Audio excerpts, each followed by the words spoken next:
Hello there.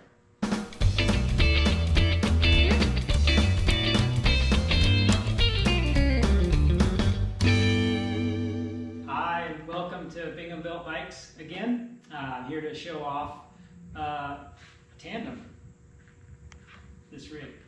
This bike is built and designed to be both a gravel use tandem, as you see it here, and also to be used as a mountain bike tandem. In gravel form, it has the rigid fork on, and it also has this narrower and lower profile Vittoria Mezcal tire in a 2.1. And when it does go to mountain bike setup, it'll have a RockShox Pike 5-inch travel on there and some Barzo 29 by 2.6 tires. So can really do a lot in a single bike.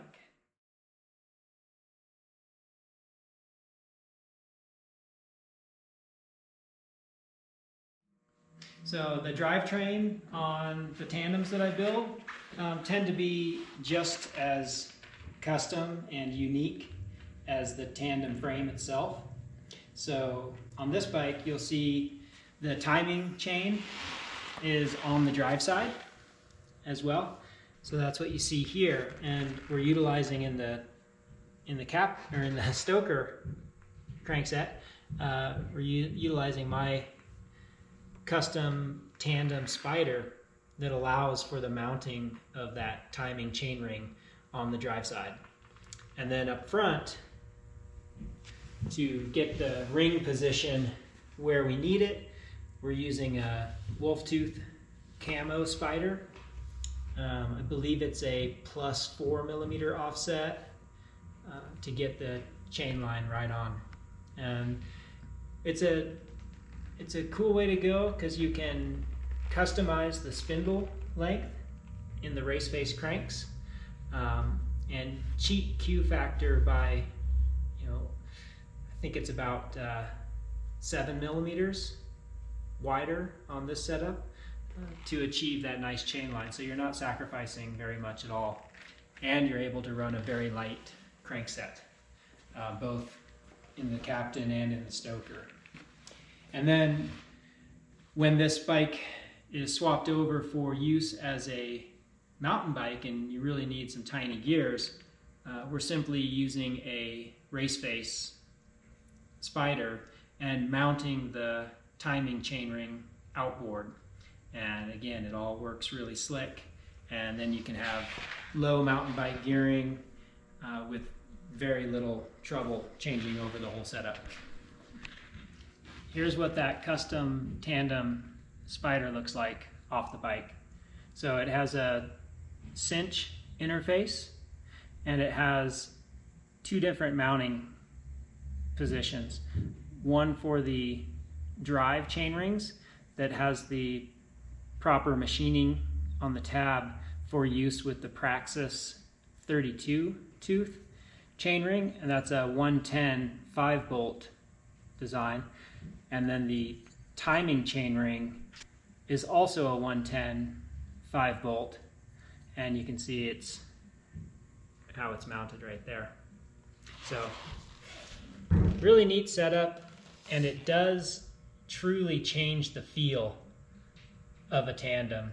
The power transfer is just incredible and feels really nice right through the cranks.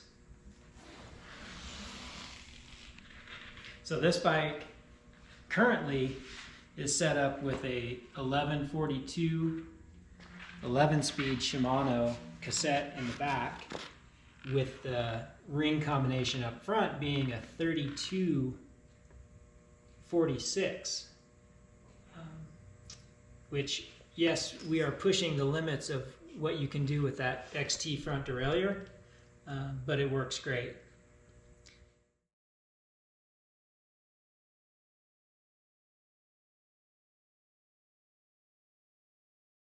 So this tandem is designed for, obviously, 2 riders. The captain is about 5'9", and the stoker is about 5'5". So really a nice combo. They are average to below average weight riders. So we were able to keep the frame itself very light. As I recall, I think I weighted at about 8.3 pounds, so quite light. So we have a 2 1/4 inch diameter boom tube, which is just massive, but really adds to the stiffness of the frame set. And since it will be used on gravel and on road as well as on mountain, you really want to feel that stiffness through the drivetrain and the power between the captains and the stoker. So in the rear, it's a T47 bottom bracket shell, and then the 1 inch mountain bike chainstay. And this frame will clear 29 by 2.4 no problem. Actually, the 2.6 that we're going to mount in mountain bike mode will measure closer to about 2.4.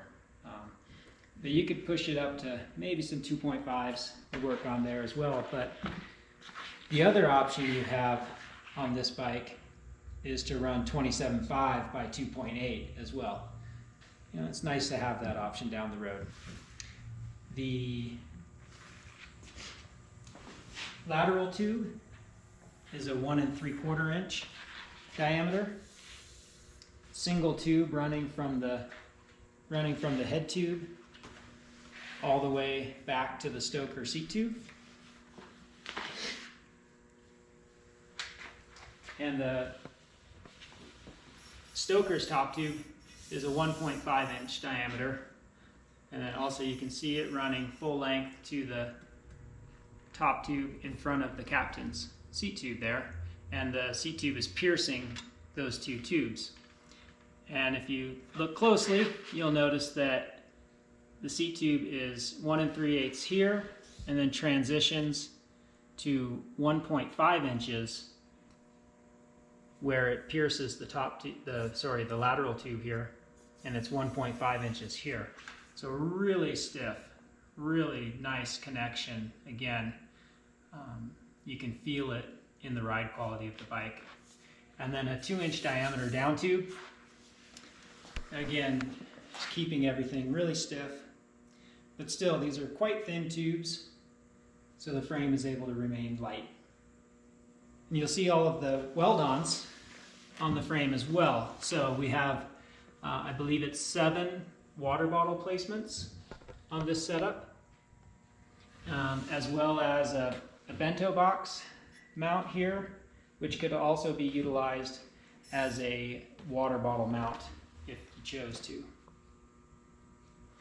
And this frame has rack mounts upper and rack mounts lower on the dropouts for possibly some rack use, some touring duty in the future for this bike.